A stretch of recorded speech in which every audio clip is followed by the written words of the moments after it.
Your son, James. He's a good kid. He's a good kid? A good kid. Why? Does he help the fucking poor? No. He sits on his ass all day, smoking dope and jerking off while he plays that fucking game. If that's our standard for goodness, no wonder this country's screwed. Welcome back to the channel, folks. So this ranking video is long overdue, as I discussed making it like a year ago after the GTA 5 video. The plan was to cover the remaining 2D games in the series and do the ranking video after, but I dragged my feet when it came to looking at the older games. I did get a review of GTA Advance done, but honestly I wasn't really vibing with taking a look at GTA 1 or 2, so while I might still do a video on them in the future, this ranking video is only going to be on the 3D entries. Also, admittedly, it feels unfair to include the older 2D games, since they're so different from what made the series popular in the first place, and they'd all end up at the bottom anyways. Some quick things before I jump into it. I will be including Chinatown Wars on this list, since it combines aspects of both the 2D and the 3D games. I'm also treating the Lost and Damned and the Ballad of Gay Tony DLCs for GTA 4 as separate entries. I feel like their individual stories and gameplay additions are enough where they can be treated as separate games from base Grand Theft Auto 4. This also neatly allows me to have 10 entries for this video. As a reminder, this is just an opinion piece, and not some ultimate definitive list that lazily lists the games from worst to best based on their Metacritic score. Where each GTA game ends up on my list is determined by how much I like the characters and story, how well the gameplay and controls hold up, along with my personal history with them. I'm mostly going to give my general thoughts on each game too, so if you're new to the channel and want my more in-depth thoughts, check out my retrospectives on each game. I'll link the playlist of all my GTA videos down below. I sank several hours into each game the last few weeks in preparation for this video, and to refamiliarize myself with titles I hadn't touched in a few years, ignoring nostalgia other than the games I chose as my least and most favorite Grand Theft Auto titles, I did struggle a bit in figuring out how to rank the others, which I'm sure is going to raise a few eyebrows, but again, this is just an opinion piece, so feel free to rank your favorites in the comments down below. Also hit the like button while you're down there, and subscribe if you're new. Now let's get into it.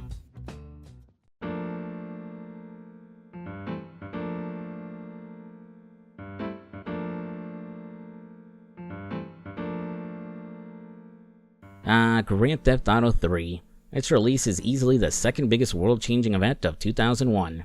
One of the most influential video games of all time, alongside the likes of Super Mario 64, Final Fantasy VII, Resident Evil 4, and more, GTA 3 created a brand new genre of game with countless imitators trying and failing to replicate what it did. I can still vividly remember buying the game too. I went to GameStop with my dad after hearing about it from a friend at school. The GameStop clerk tried really hard to explain to my dad how violent the game was, and not to buy it for me. I appreciate that the guy was just trying to do his job, but also fuck you, GameStop employee. Luckily, English isn't my dad's first language, so he still bought me the game. Used, of course, he wasn't made out of money. And after getting home, trying to play it but finding out the game was too scratched to run, going back to GameStop and having some other employee swap it out for a brand new copy, I got to experience the world of Grand Theft Auto for the first time. He slipped into the shoes of Claude, a silent criminal betrayed by his girlfriend Catalina after a bank robbery. Never date Latinas, fellas. They're nothing but trouble. After escaping a police van thanks to some random old man getting nabbed by the cartel, Claude would start working his way up the criminal underworld of Liberty City, and eventually cross paths with his ex to get his revenge. Having mostly played more child-friendly stuff like Mario and Mega Man before this point, I was blown away by everything you could do. Playing as a criminal, shooting cops, killing hookers, roaming around a 3D city similar to New York City, or shit, being able to listen to real licensed songs on the radio. 11-year-old me was blown away. And to be honest, it hurts me a little to put GTA 3 at the bottom of this list, not just because of how much of a game changer it was when it was released, but also because I have Grand Theft Auto 3 to thank for launching my channel. I've mentioned this in a few videos, but before my GTA 3 video in September of 2022, I only had around 600 or 700 subscribers. This wasn't even my first GTA video. I'd covered Grand Theft Auto 4 and its DLC before that, though they didn't get much attention. It wasn't even my first Rockstar title either. That was Bully. But something about the GTA 3 video clicked, and the almighty algorithm blessed it, making it my first viral video. It racked up thousands of views in a day, and my subscriber count shot up to over 3,000 in just a few days. It's not a perfect video by any means. My mic setup wasn't upgraded yet. I got a few gameplay details wrong. My delivery is slower compared to now. And I still get random people ranting in the comments, complaining about how I pronounced Azuka's name as Asuka. Still, I probably wouldn't be on YouTube now if I hadn't covered Grand Theft Auto 3. While I still love the game, and don't think it's bad or unplayable, I can't deny it's aged over the last 2 decades. First, the positives. It was easily one of the most ambitious games of its time, with a large open world that actually felt alive. Liberty City was huge, with areas that felt different from one another thanks to the buildings, pedestrians and cars dotting its streets. It felt realistic thanks to the time of day changing as you played, along with different weather conditions. Outside of story missions, you could explore the city to find hidden collectibles and weapons, or complete optional side content, like the taxi, police, and firefighting missions or the various rampages, or create your own fun by killing random civilians and getting into shootouts with the cops. Story missions offered a level of freedom in how you can complete objectives, so you're not limited to tackling them the same way in every playthrough. Key mission givers and even random NPCs are fully voiced, with GTA 3 setting a new standard for quality voice acting in video games. The script, combined with the talents of Michael Madsen, Joe Pantoliano, and Michael Rappaport, really brings its characters to life. In a way, Grand Theft Auto 3 feels more like an interactive movie than just a video game. Still, the downsides are pretty clear, especially compared to later GTA games. Claude doesn't have much of a character, he never says anything and is mainly a stand-in for the player. Because of that, there's not really a personal goal driving the game. It's mostly a string of unconnected missions from different characters. You do eventually get revenge on Catalina, but it feels more like an afterthought than a main storyline building up to it. Camera control is rough since this was before using the right analog stick for aiming was standard. Locking onto enemies is inconsistent, so you might end up shooting a random bystander instead of your target. And without an in-game map, you're stuck relying on the physical map that came with the game, or just a mini-map to navigate. Liberty City is small enough that it's manageable, but for time missions, like the infamous one where you have to destroy the cartel's coffee stands, you'll struggle if you don't plan a route or know the map by heart. Driving isn't great due to cars lacking weight and being stupidly easy to flip over and destroy. The M16 is overpowered in enemy hands and can shred you to pieces from full health in seconds.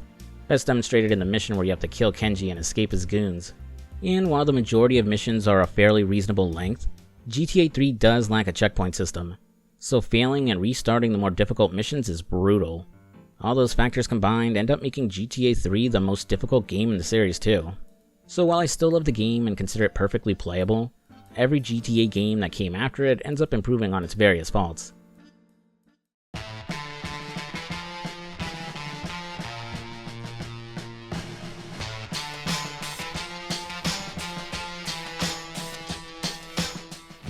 Coming in at number 9 is the first 3D portable GTA, Liberty City Stories.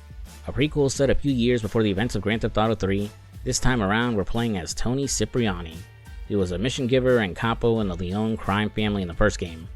Liberty City Stories was a technical marvel for its time, and to this day I'm impressed Rockstar Games managed to squeeze Liberty City onto a PSP UMD. The game's story follows Tony's return to Liberty City after he was forced into hiding for killing a rival to the Leone crime family.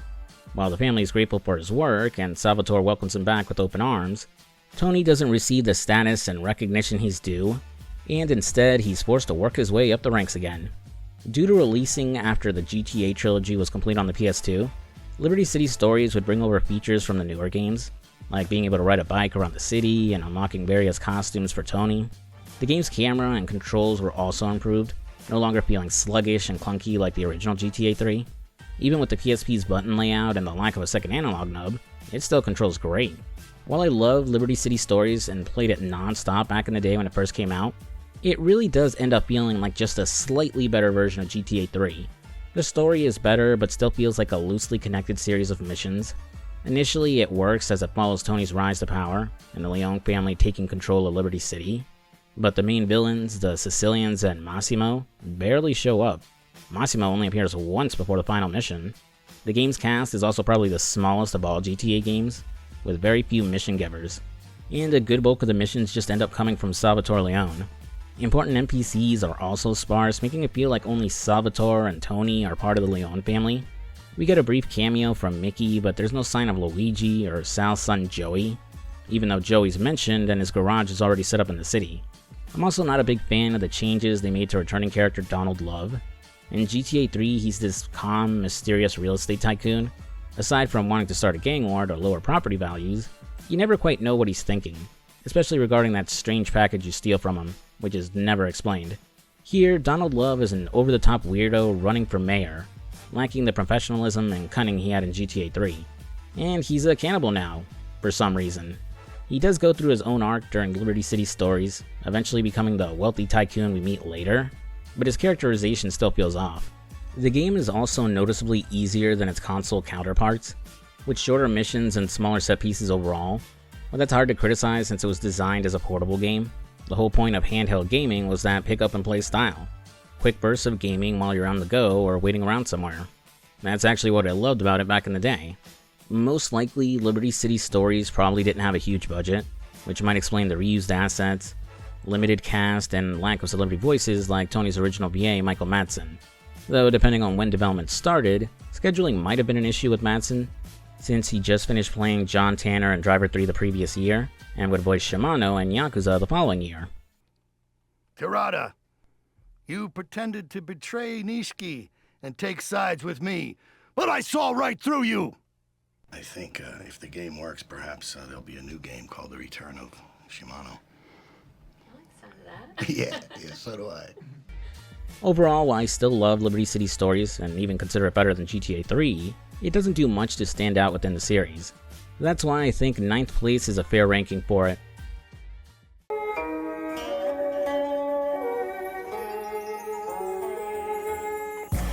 Coming in at number 8 is Grand Theft Auto Chinatown Wars. The game was a genuine surprise when I first played it last year for the channel. I remember its announcement for the DS, seeing commercials for it and references to it in that one episode of South Park, but I wasn't sure it'd be for me. I wasn't a big fan of the 2D Grand Theft Autos, and assumed Chinatown Wars would be more the same. But man, was I wrong. The game stars Huang Li, the spoiled son of a triad boss. After his old man kicks the bucket, he travels to Liberty City to deliver the family secret sword to his uncle, so it can be used in a ceremony to determine the next triad boss. And after it's stolen from him, Huang will investigate the city's criminal underworld in order to find those responsible. Wacky shenanigans ensue. I was surprised by how quickly I got into the game. I thought the overhead camera and 2D isometric design would be a huge turnoff, but I got used to it quickly. I think it helped that it wasn't the same type of 2D overhead design like say GTA Advance, and because of how fast and smooth it is to explore the city or get into combat. Some of the controls were a bit clunky, especially the driving. Unless you turn off the option in settings, cars constantly try to realign themselves while you're driving, which can be disorienting. But if you disable it, you get the opposite problem, with cars swerving too much, especially at higher speeds. What really impressed me was the sheer mission variety. Given the design, I expected mostly driving and shooting, but there's so much more. We have wave encounters, stealth segments, boat shootouts, pseudo-boss fights, and so much more.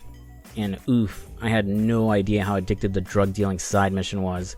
Once you know who to buy what from and who to sell it to, it creates this satisfying loop as you watch your funds explode in no time.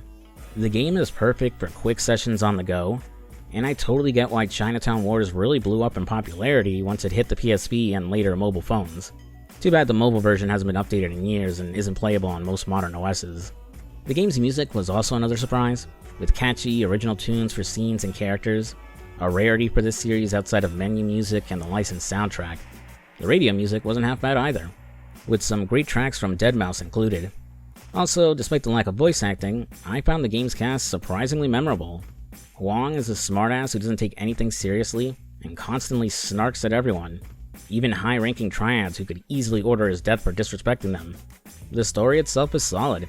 It's consistent from start to finish. Avenge your dad and get the secret sword back. Everyone you work for, except maybe a few, push Huang towards that goal, so it never feels like you're working for some random character for no reason. However, some of the characters feel a bit too goofy and self-aware, almost like they belong in Saints Row instead. It wouldn't be so bad if they were just a few characters, but even the most serious characters have moments like this. Also, considering how much money you can make through the drug-dealing side mission, I wish you had more to spend your cash on, outside of weapons and stash houses. And despite being set in the same continuity of the new Liberty City, it's kind of a letdown that there isn't any real connection to GTA 4's story. A cameo or even a hidden appearance from one of the previous leads somewhere in the city would have been a nice touch. As I mentioned in my original video, I don't have many negative opinions about this game. It was a fun and unique experience, but I couldn't rank it any higher because my experience with it is still pretty fresh. Unlike the other games on this list, which I've played for years, sometimes decades, I just have too much history with the rest to place Chinatown Wars any higher.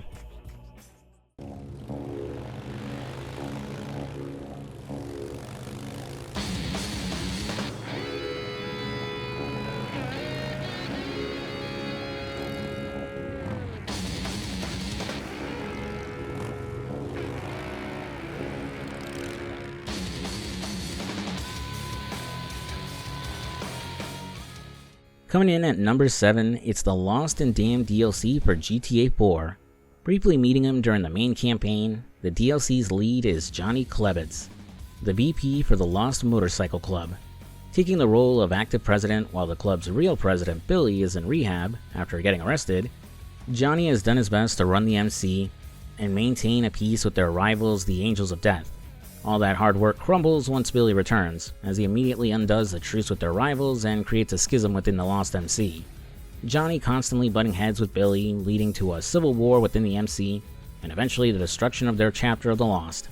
Contrasting GTA 4's main lead Nico Bellic, an immigrant trying to bury his past by chasing the American dream, and creating a new life for himself, Johnny Klebitz is a man yearning for the good old days, back when being in a motorcycle club was all about freedom and brotherhood, not drugs and violence. While Billy's toxic influence leads to their MC imploding, with a good chunk of its members dead by the end, Johnny's story leads him to accept that those days of freedom he yearned for are long gone. So he learns to let go of the past by burning down the Lost Clubhouse as opposed to trying to rebuild it. The DLC story ends on a bittersweet note, as while Johnny was unsure of his next move, at least he grew from the experience and he finally cut out the other toxic influence in his life, his ex-girlfriend Amanda. Then GTA 5 undid all that character development, had Johnny start a new chapter of the Lost, get back with Amanda, become a drug addict, and then get brutally murdered by Trevor. Johnny just thrown under the bus for some cheap shock value. Yeah, I'm never going to let that go.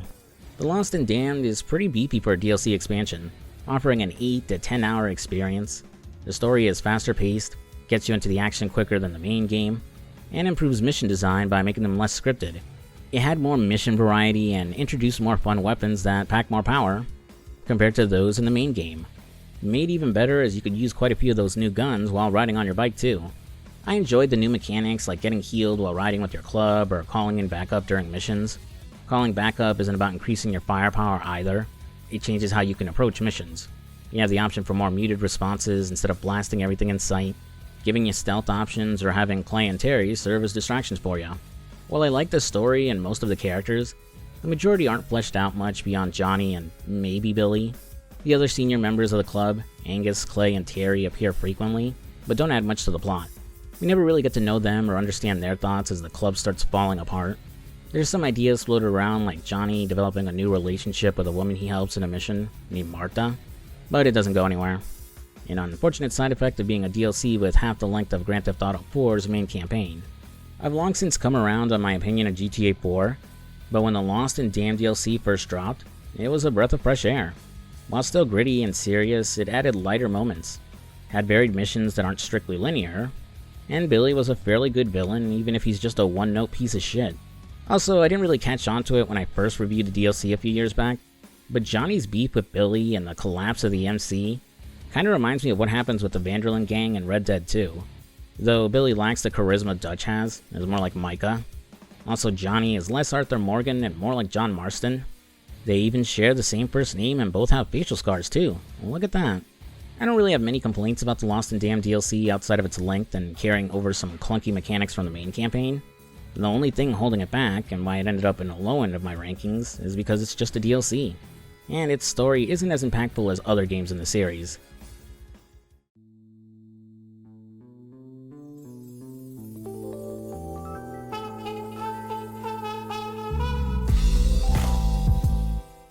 Oh boy, here we go. The first real controversial opinion for this ranking video. Coming in at number 6, it's Grand Theft Auto 5. As I discussed in the nearly 4-hour video I made on the game last year, which is now the most popular video on my channel, I really struggled to like GTA 5. When it was first announced and we learned the game would be returning to Los Santos, my excitement was through the roof. This could be the follow-up and improvement to San Andreas I've been craving for years. I tempered my expectations when it was revealed the game wouldn't cover all of San Andreas' map, cutting San Fierro and Las Venturas in favor of expanding the size of Los Santos. Still, the more things shown in trailers, like its focus on big job heists, they had 3 protagonists to play as and could swap between them on the fly, the more I became invested in the game. Finally, when it dropped in September of 2013, I bought it day one and got sucked into its world. But once I was finished with my first playthrough, I walked away from GTA 5 with mixed feelings. I didn't completely hate it, and there was plenty I enjoyed, but something about the game just didn't gel with me the way previous games did. Honestly, my opinion of it soured more after I changed my opinion on GTA 4, and I couldn't really find the words to explain why until I did my video on it last year. If you don't have 4 hours to spare to watch that video, here's the cliff notes. I've come to accept that part of my initial negative impressions was because of unfair and unrealistic expectations of what I wanted GTA 5 to be. I really wanted the game to be the modern version of GTA San Andreas, to bring back and perfect everything that game did. But Grand Theft Auto 5 didn't, and that's fine. It wasn't supposed to be that in the first place, and the game carved out its own identity. An identity I'm not in love with, but I've had a decade to come around and appreciate the things it did right. While they're far from perfect, I do like Franklin, Michael, and Trevor as protagonists. They each have their own goals, bounce well off each other, and grow to a certain extent over the game's runtime. GTA 5 also has a solid cast of side characters, with Lamar easily being the standout and my favorite character in the game. The introduction of the weapon wheel combined with better shooting and cover mechanics made combat feel like a step up over GTA 4. Ditto for the driving, which I know I'm opening a can of worms here, but I prefer its tighter, arcade-like driving as opposed to the heavier, simulated driving of GTA 4. And while graphics don't really play a factor in my rankings, Grand Theft Auto 5 is an absolutely gorgeous game, and I prefer its vibrant colors over the muted brown look of GTA 4. Where GTA 5 falls apart for me is the scripted linear structure of missions, the writing, and its villains. The game easily has the best opening mission of the series with the heist job in North Yankton, and all the other heist jobs are solid set pieces that give the players several options on how to tackle them during planning. And while they're hit or miss in terms of quality, the majority of the Strangers and Freaks missions are pretty good, if for no other reason than the weirdo characters you'll meet. It's just the smaller story missions around the big heist that tend to come up short. Way too many feel like glorified cutscenes, where the bulk of the mission has you do something mundane like driving or going bike riding while characters speak to each other, or force you into a scripted path where you have to do the mission exactly how the game tells you to. No ending it early by thinking ahead by bringing a certain weapon, or blocking an NPC's car ahead of time to avoid having to chase them. So they tend to slow down the pacing of the game, feeling like a chore you're forced to sit through until you get to the height of a big heist mission again. Not every mission has to be an over-the-top spectacle, but previous GTA games were better with mission variety. While I don't mind GTA 5's lighter tone, the game's writing focuses a little too much on satire and commentary of late 2000s and early 2010s culture for my liking. Previous games would take jabs at the culture of the era they were set in, but it was usually limited to background gags or jokes on the radio and TV. The older games had comedic moments during the story, but they never undermined the more serious moments. It doesn't reach the slapstick levels of Saints Row, or the stale cringiness of the MCU, but GTA 5's writing fails to get me invested in its story, because it doesn't set up stakes or create compelling villains. Steve Haynes and Devin Weston suck. They don't feel remotely threatening or untouchable. It feels off that our leads would work for them all game, and didn't kill them when those assholes first screwed them over. Trevor has gone off the rails and killed people for less, so while Michael and Franklin would reasonably stay under those two assholes' authority, it makes no sense that he would. Grand Theft Auto 5 isn't a bad game, and certainly better than I initially gave it credit for, but its negatives far outweigh its positives for me. And its multiple endings make no sense story-wise, and feel like they just exist because GTA 4 had multiple endings. Its campaign is so underwhelming compared to the other games in the series. While it excels in several things compared to older titles, I could just never connect with GTA 5, and that's why it's here at number 6. There's a lot more I could say, but I already did that, so go watch the 4-hour video I did on it to get my full thoughts.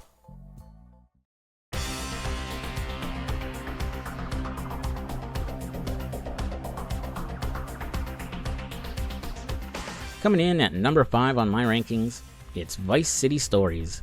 Like Chinatown Wars, this was another welcome surprise, as I had no idea just how damn good it was when I played it for the first time last year. A prequel to the original Vice City, we play as the late brother of Lance Vance, Victor Vance, who only briefly showed up in the opening to Vice City, getting killed by some unknown attackers who ambushed the drug deal the Vance brothers were doing with Tommy Vercetti. Effectively a blank slate, the writers could do whatever they wanted with Vic, and I like where they went with them.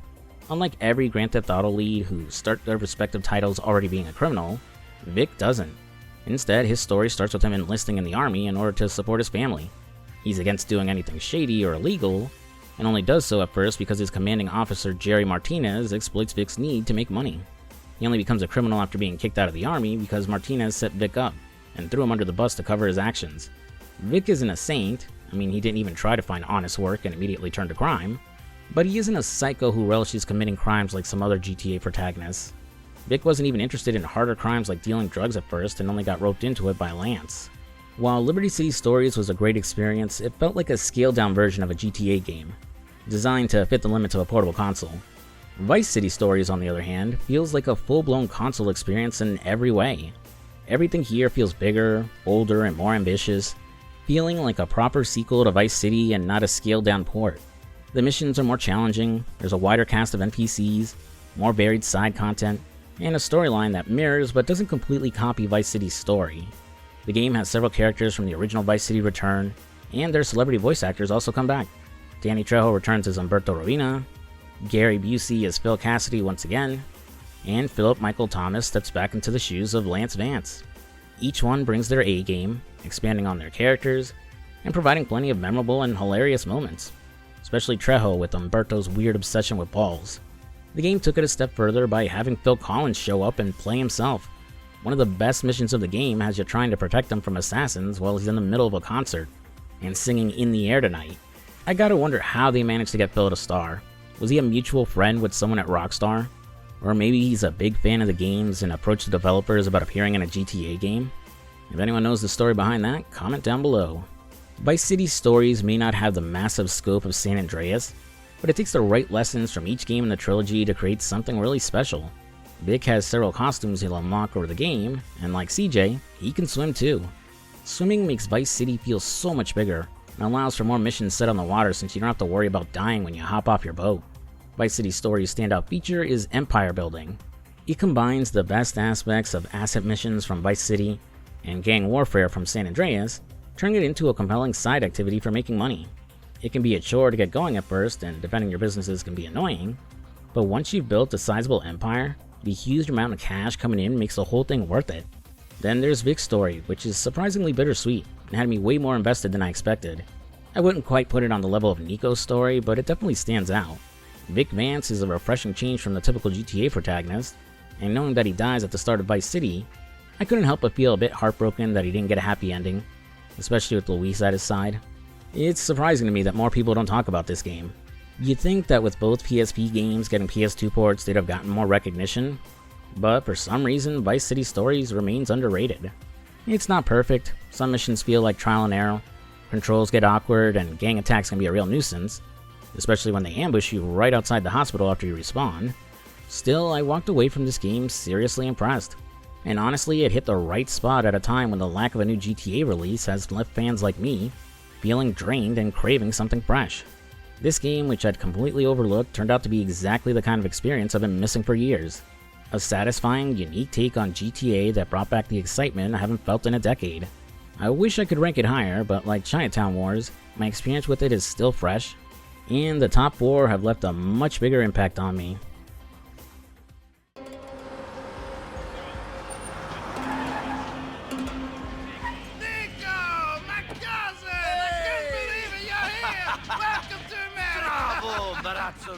Coming in at number 4, it's Grand Theft Auto 4. Depending on who you ask, this is still probably the most divisive GTA game. My opinion of it flip-flopped constantly over the years before I did my initial video on it. Like GTA 5, I started off really enjoying the game, but feeling mixed by the time I finished my first playthrough. 4's story, characters, and gameplay felt so different compared to the GTA trilogy on PS2. It wasn't until the release of the DLC and eventually GTA 5 where I finally clicked with GTA 4 and its more serious and grounded tone. Returning to Liberty City, we play as Niko Bellic, a former soldier in the Yugoslav wars who comes to this country chasing the American dream. Niko's story felt surprisingly personal, and I was far more invested in it than I expected. Here was a guy who wasn't chasing fame, fortune, or power. He was searching for a fresh start and maybe some redemption. GTA 4's supporting cast is also pretty solid, with Roman working as a great comedic foil to his cousin Nico's more serious demeanor. While I was initially put off by the more gritty and serious story, multiple playthroughs made me realize that it wasn't all that serious, and the lighter tone and dark comedy of the older titles was still there. Honestly, a lot of things in this game that younger me hated weren't actually as bad as I thought. For example, the friendship mechanic where Roman or other characters would call up Nico to hang out. Their calls weren't as frequent or disruptive as I remembered, and you could avoid lowering your friendship with someone by accepting their offer to hang out and then calling back to cancel. And while I rather infamously dismissed the driving as bad in my first version of my GTA 4 review, the driving isn't terrible, just different. Cars had weight to them and they didn't handle with the arcade-like ease I was used to in previous games. It felt almost clunky at first, especially in high-speed chases where sharp turns became a real challenge. I can't lie, I struggled with it, especially in the early missions. But over time, I got the hang of the more simulated driving. Sorta. In a long enough playthrough, I'll usually get a handle of the driving, but the second I switch to another GTA game, I completely unlearn how to drive in GTA 4, and have to do it all over again whenever I replay it. Yeah, I know, skill issue, but I still prefer the driving in GTA 5. The visuals were another big change. At the time, Liberty City's muted colors and realistic lighting made it feel gritty and real. But looking back, the visuals haven't aged as well as I thought they would. There are times when the city just feels gray and washed out, especially compared to the vibrant visuals of GTA 5, though I prefer the character models in GTA 4. I'm mixed about its mission variety. There were plenty of standouts like the bank heist, but several missions had a more structured, linear feel, and many followed the go here, take out this guy format. Not as bad as GTA 5, but not as over the top as earlier titles. But the random encounters scattered throughout the city kinda made up for that. I loved how these weren't marked on the map, you just had to be there in the right place at the right time. Whether it was reconnecting with an old friend of Nico's or helping someone out of a tight spot, these little interactions made the city feel alive. And I'm glad they were kept around in the Red Dead games and GTA 5. One thing I didn't miss back then, but probably would now, was the freedom to explore and customize. You couldn't do much to change Nico's physical appearance, only his clothing. The game limits you to 5 safe houses with just a few parking spots. It felt odd after the freedom of San Andreas where I could buy property and change CJ's look to my heart's content. Looking back, GTA 4 might not have aged perfectly, but it's a game that took risks. It chose a serious, introspective approach that felt completely different from the outrageous fun of San Andreas. It was more contained, more thoughtful, and definitely a bit divisive, but that's what made it special. I've come to appreciate it a lot more over the years, but it was missing something that kept it from being my favorite or ranking higher.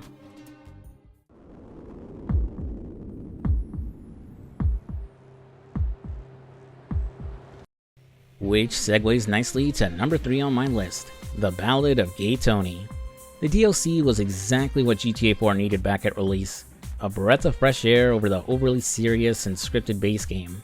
This DLC injects a much needed dose of humor, color, and variety into Liberty City, finding the perfect middle ground and tone between the GTA trilogy and GTA 4.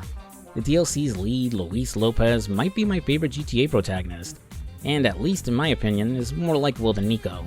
Luis has this cool-headed confidence that makes him a natural in Liberty City's nightclub world, and unlike Nico's darker journey, Luis's story has a lighter edge that feels refreshing.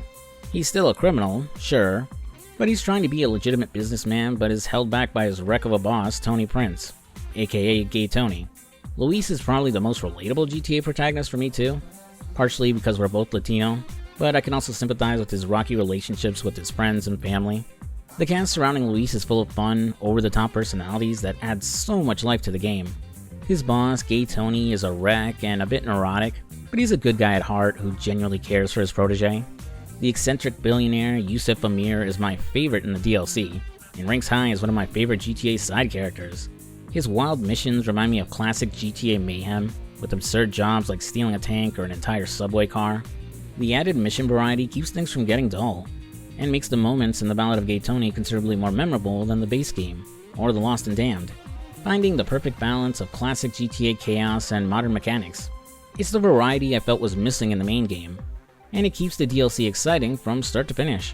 Its story intertwines with both the main game and The Lost and Damned, expanding on certain moments in both those stories, while also closing up some loose ends, like what happened to the diamonds that went missing, and taking out Ray Bulgarin. Though I'm not a fan of how goofier Bulgrin comes off in the DLC, compared to the serious crime lord that Nico fled from and was afraid to cross. He's still a ruthless asshole here, but I don't know, he doesn't quite come off as a guy that would scare a hardened soldier like Nico. Outside of its short runtime of about 8 to 10 hours, and the fact Rocco escapes at the end of the game, I really don't have any complaints about the DLC. I really appreciate how the Ballad of Gay Tony brings back the fun, flashy side of GTA, without losing the solid foundation of GTA 4. It's like Rockstar found the perfect balance between the older, anything-goes GTA vibe and the more serious tone of Grand Theft Auto 4. It's why I rank it over the base GTA 4 experience. It offers the best of both worlds while moving at a faster pace. It's also why I chose to separate the DLC from the base game, as if I ranked GTA 4 as the complete experience, it would be number 3 on this list. But the Ballad of Gay Tony did a lot of the heavy lifting to improve my opinion on the game. This DLC is a fitting end to the whole Grand Theft Auto 4 experience. It's packed with personality, memorable missions, and a protagonist who makes it all the more enjoyable. What I wouldn't give to get a full GTA game that follows up on Luis, but at least Gay Tony shows up in GTA Online.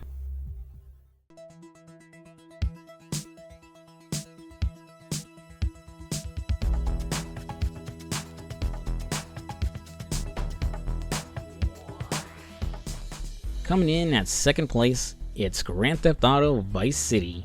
I'll be honest, this one caught me by surprise. When I started hashing out the rankings, I initially had Vice City much lower, but once I went back to play it and sunk in several hours to familiarize myself with the game again, I remembered just how damn good this game is. I can't recall when I first played it, but this is hands down the Grand Theft Auto game I sunk the most hours into over the years. Grand Theft Auto Vice City is a vibrant dive into a world of neon lights, fast cars, and even faster lifestyles. A fictional Miami soaked in the glitz and glamour of the 1980s. A paradise where expensive suits and beautiful women are as common as power-hungry crime lords. Behind the palm trees and fancy hotels lies a dangerous underworld, with big players constantly vying for control. It's a game inspired by Scarface and Miami Vice, capturing the essence of 80s excess with a distinctly GTA twist. It's got that perfect blend of style, storytelling, and freedom that never seems to get old. Vice City takes the basics that GTA 3 laid out and amplifies everything, creating an experience that's all its own. The story and characters are more than just part of another crime syndicate. They're over-the-top personalities that draw you into the high-stakes world. Tommy Vercetti, the protagonist, is a big part of what makes Vice City stand out. Unlike Claude from GTA 3, Tommy has a voice, ambitions, and a real presence, with Ray Liotta giving a standout performance as our lead. Tommy's not just a hired thug working through a list of missions. He's got his own goals, and he's on a quest for power. Having a protagonist with a real personality was a big leap for the series, giving the story a structure and style that GTA 3 couldn't achieve. Tommy is driven and brutal, but he's got enough charisma to make you root for him. Vice City also raised the bar with gameplay and variety. There are better weapons, more vehicles, improved driving mechanics, and a bigger map to explore. Not just on land, but by sea and air too. You're not just completing basic missions either. You're dropping flyers from a helicopter, using RC cars to blow up enemies, and acting as chauffeur for a Scottish heavy metal band trying to disarm a limo bomb. It probably holds some of the most memorable missions in the entire series for me. And then there's the soundtrack. Quite possibly the greatest licensed soundtrack in any GTA game. The music is woven into the game's identity, bringing the 80s atmosphere to life with hits like Billie Jean, I Ran, and countless others. The soundtrack is so integral that I can't help but think of Vice City whenever I hear these songs in real life. The music, combined with the neon-lit nights and vibrant city, creates an atmosphere that few games have managed to match. If I'm being honest, I don't have many gripes with Vice City. Sure, the manual aiming is a bit rough, but that's more of a limitation of the PS2 era than anything specific to the game. If there's one small blemish, it would be how the asset missions are handled. Being able to buy businesses in order to generate money for you was huge for the time, but the mechanic is introduced late into the game, which can create an unfortunate situation where the player is stuck grinding out for money in order to buy those assets in the first place. It would have made more sense to spread them out and let you generate cash ahead of time, but even this is forgivable considering how much fun these missions are. Vice City created this unique and one-of-a-kind experience, introducing new gameplay elements that would be staples of the series going forward. It's not perfect, some things in the story don't have enough setup, and certain missions spike hard in difficulty compared to the rest. I'm looking at you, Hillary, and your stupid race. Due to the game's length and accessibility, it's usually my go-to GTA whenever I'm in the mood to just sit down, play a game, and chill. Despite how much I love it though, there's still one GTA game that trumps it.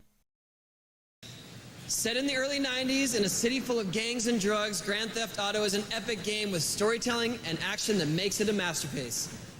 Rockstar Games has done it again. Ladies and gentlemen, Grand Theft Auto San Andreas.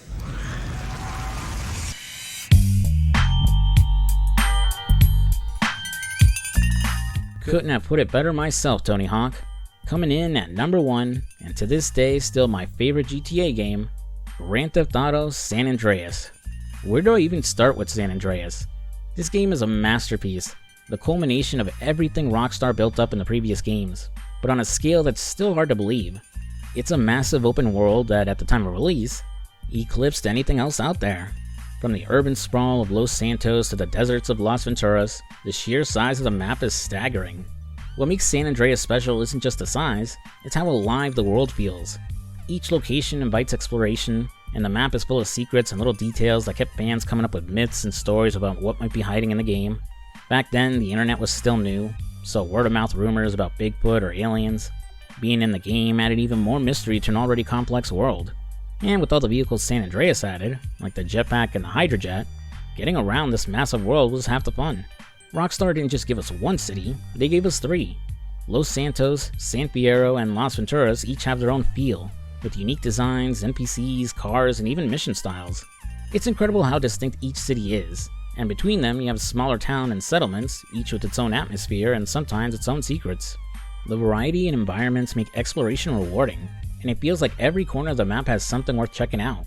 The side content is just as massive. You can take over gang turf, rob houses, race cars, and even date girlfriends. But unlike other open world games, most of these activities actually feel worth doing. They aren't just checklist items, they add to CJ's story and the world itself. Speaking of CJ, Rockstar gave us a ton of customization options for him, letting players choose his clothes, hairstyle, and even his physique. It makes CJ feel like your own character, even though you don't control his personality or choices. The characters in San Andreas are unforgettable. Woozy Moo or Woozy and Mike Torino are 2 standouts for me, bringing their own quirks and memorable missions to the game. And it was amazing to see familiar faces from the previous games pop up, like Claude and Catalina, and finding out what Ken Rosenberg has been up to since Vice City. This sense of continuity really sold the idea of a shared GTA universe, with each game building on the last. And then there's the game's central villain, Officer Frank Tenpenny. He's a constant looming threat, and he makes sure CJ never forgets who holds the power. Tenpenny manipulates everyone around him, always staying one step ahead. And Samuel L. Jackson's performance captures his arrogance and ruthlessness perfectly. He's hands down one of the most memorable characters in the entire series. And I honestly can't think of another GTA villain who measures up. The missions in San Andreas might just be the most over-the-top and fun in the whole series. You're raiding military bases, stealing jetpacks, and pulling off heists that feel like something straight out of Ocean's 11. There's even the nostalgia trip of returning to Liberty City for one more mission. It's clear that Rockstar went all out to make these missions as varied and exciting as possible. San Andreas is peak GTA. It set a standard so high that future games would always be compared to it, and it's easy to see why. GTA 4 pulled back on the wild elements in favor of a more serious, realistic approach, which was a big shift in tone. And while I enjoy what GTA 5 did, I feel like it tried too hard to recapture what made San Andreas so special, but didn't quite hit the mark. San Andreas is the ultimate GTA experience, packed with everything you'd want from a huge open world crime game. Even now, decades later, there are dozens of imitators trying and failing to reach the bar it's set. After all this time, I can confidently say that Grand Theft Auto San Andreas is still my favorite in the series. Unless this game gets a proper full-blown remake, and not another botched remaster like the Defective Edition, or GTA 6 redefines gaming as we know it, I don't think any Grand Theft Auto will dethrone it as my favorite. And that's the video. Thanks for watching, folks. Special thanks to my Tier 2 channel members and patrons, with their names on screen right now. And special thanks to my Tier 3 channel members and patrons, including Alfred Correa, Augie Doggy, Blind and Sport Flo, Chicken D Samurai, Eric Lee, Miles Garrett, Skillfuse, SR Powa, and Reckless Nerd. If you'd like to support the channel, you can do so for as low as $3 a month, which will get you early access to videos, and occasionally uncut videos when YouTube forces me to censor my work. Glad I finally got this ranking video done. Let me know what you guys thought and where your opinions line up with my own. Also let me know if you'd be interested in seeing more GTA content like this. Since I've covered each game in the franchise outside of the first couple, It could be interesting to do GTA-centric videos where I discuss one of the leads, the villains, or random side characters, or maybe the history of the franchise's biggest mysteries, or my favorite missions. Could be something fun to do while we wait for updates on Grand Theft Auto 6. Next video is going to be on Star Wars The Force Unleashed. It's been a minute since I played this one, and I'm excited to see how well it holds up compared to modern Star Wars games, like Jedi Survivor for example. After that, I may have one more video for the month. Otherwise, the next big thing I'm working on is Red Dead Redemption 2. I can already feel it being just as big, if not bigger, than my GTA 5 video, but I've been doing my best to plan things out and avoid rushing it. Again, thanks for watching, folks. If you enjoyed the video, be sure to give it a like and comment down below. Which Grand Theft Auto is your favorite? Which is your least favorite? And do you think GTA 6 will live up to the hype? And if you're new to the channel, I'd love your support and if you subscribed. Check out the recommended video here at the end, or my playlist of GTA retrospectives. I'm FuzzySlippers, and I'll see you later. Peace.